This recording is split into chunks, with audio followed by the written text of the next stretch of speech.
Hello and welcome to Tricks PH.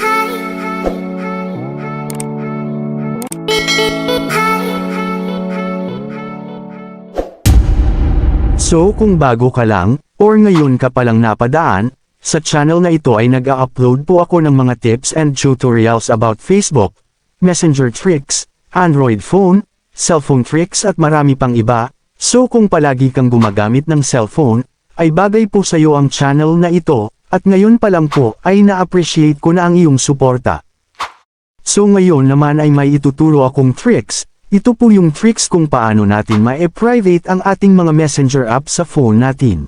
Para po hindi ito basta-basta mabubuksan ng kung sino-sino, minsan po kasi ay hindi maiwasang makalimutan, maiwan o mailapag ang phone natin sa office, o kahit pa sa school natin, o kaya naman ay bigla na lang grab ng kaibigan o tropa natin ang ating phone, at buksan at basahin ang mga message sa messenger natin. So ngayon ay ituturo ko po sa inyo step by step kung paano magkaroon ng lock ang ating messenger or kahit anong app sa ating cellphone. So make sure lang po na panoorin nyo itong video hanggang matapos, para makuha nyo step by step, yung gagawin natin. So ang unang step ay punta tayo sa Play Store ng ating cellphone, at search ang AppLock Pro, AppLock and Guard.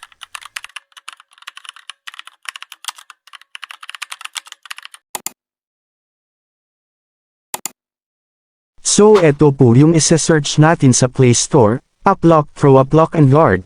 Ang developer ng application na ito ay A1 Apps, so kung mapapansin nyo ay mataas ang ratings ng app na ito, 4.7, at may 50 million downloads na rin. Ibig sabihin lang na legit po ang app na ito, kasi nga ay mataas ang ratings at napakarami na ring nag-download ng app na ito, so para ma-download ang app pindutin lang po ang install. Then hintayin nyo lang po hanggang matapos, at pindutin lang po ang open kapag tapos ng ma-install. Allow AppLock Pro to send you notifications, so para sa akin ay select ko po dito ang don't allow. So ngayon naman ay kailangan natin maglagay o gumawa ng passcode, or PIN code, pero bago yun i-click po natin yung maliit na parang arrow dito. So dito naman ay pipili tayo ng passcode, andyan po ang 4-digit PIN, 6-digit PIN, pattern, at knock code. Para sa akin pipiliin ko itong 6-digit PIN para po mas safe, then i-click lang po ang OK.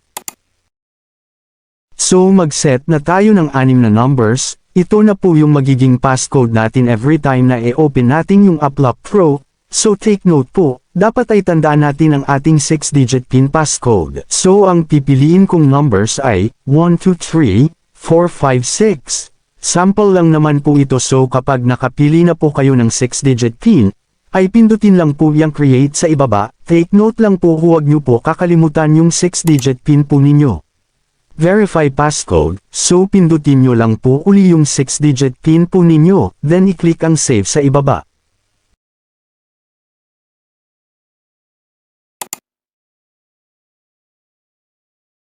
So once na ma-save ang inyong 6-digit PIN passcode, ay dito tayo mapupunta sa permission required.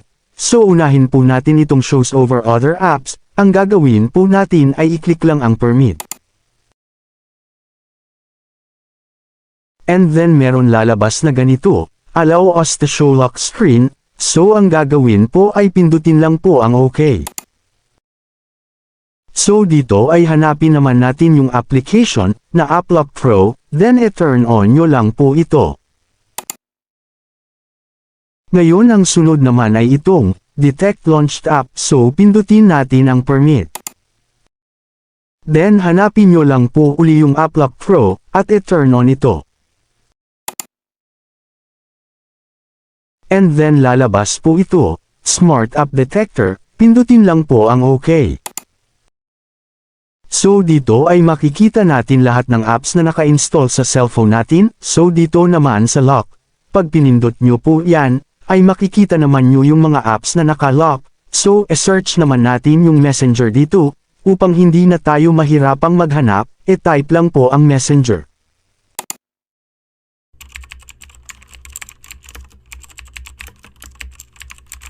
So ayan, once na lumabas na yung messenger app, Ang gagawin po natin para ma-lock, at para hindi na siya basta-basta mabubuksan ng sino man, ay itap lang po natin yung lock icon dito sa may tapat ng Messenger.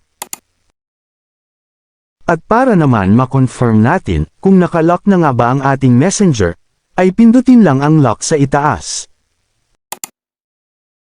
So ayan, kung mapapansin po ninyo, yung lock icon ng Messenger, ay nakalock na siya, at blue na din ang kulay nito. So ngayon naman po ay ipapakita ko po sa inyo na nakalock na nga ang ating Messenger, so exit po muna tayo dito. So ngayon para patunayan na nakalock na ang ating Messenger, ay i-try po nating buksan ito, so i-click natin ang Messenger. So ayan mga ka-tricks, once na pindutin natin ang Messenger, ay magkakaroon na siya ng password, kaya safe na ang ating Messenger at mga message, hindi na rin po mababasa, at basta-basta mabubuksan ng kahit sino na magtatangkang buksan ang ating Messenger, lalo na kung hindi nila alam yung 6-digit PIN na nilagay natin, kahit mag-chamba or mag-guest pa siya ng numbers, ay hindi po nila mabubuksan ito. So ngayon kung matatandaan po natin yung inilagay natin na 6-digit PIN kanina, ay subukan nating ilagay. 1, 2, 3, 4, 5, 6. So ayan, once na tama yung 6-digit PIN na nilagay natin, ay automatic na mabubuksan ang ating Messenger.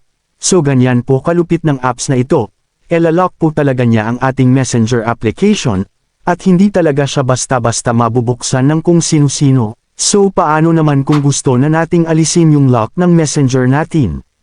Madali lang, back lang tayo sa AppLock Pro na application. Etap lang ito, at ilagay ang 6-digit PIN. Skip lang po natin yan. Then pindutin ang lock. So ayan, dito makikita po natin lahat ng apps na nakalock, at kung gusto nyo alisin yung lock, ay i-click lang po yung lock icon sa tapat ng apps. For example gusto ko na alisin yung lock ng Messenger, so hanapin lang ang Messenger, then i-click yung lock icon sa tapat ng Messenger. Ayan, tingnan naman natin kung natanggal na nga yung lock ng ating Messenger. So ngayon pindutin naman natin ang Messenger, para malaman kung wala na nga bang lock ito. So ayan, nakita po ninyo wala ng lock ang ating Messenger.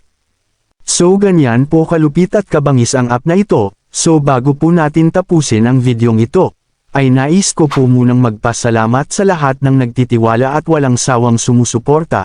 Salamat din po sa mga nag-subscribe. So para sa mga bago pa lang sa channel natin ay huwag po sana kalimutang mag-like, subscribe at pindutin ang notification bell button, upang updated po kayo once na mag-upload ako ng bagong video. So thank you for watching, at God bless po sa lahat.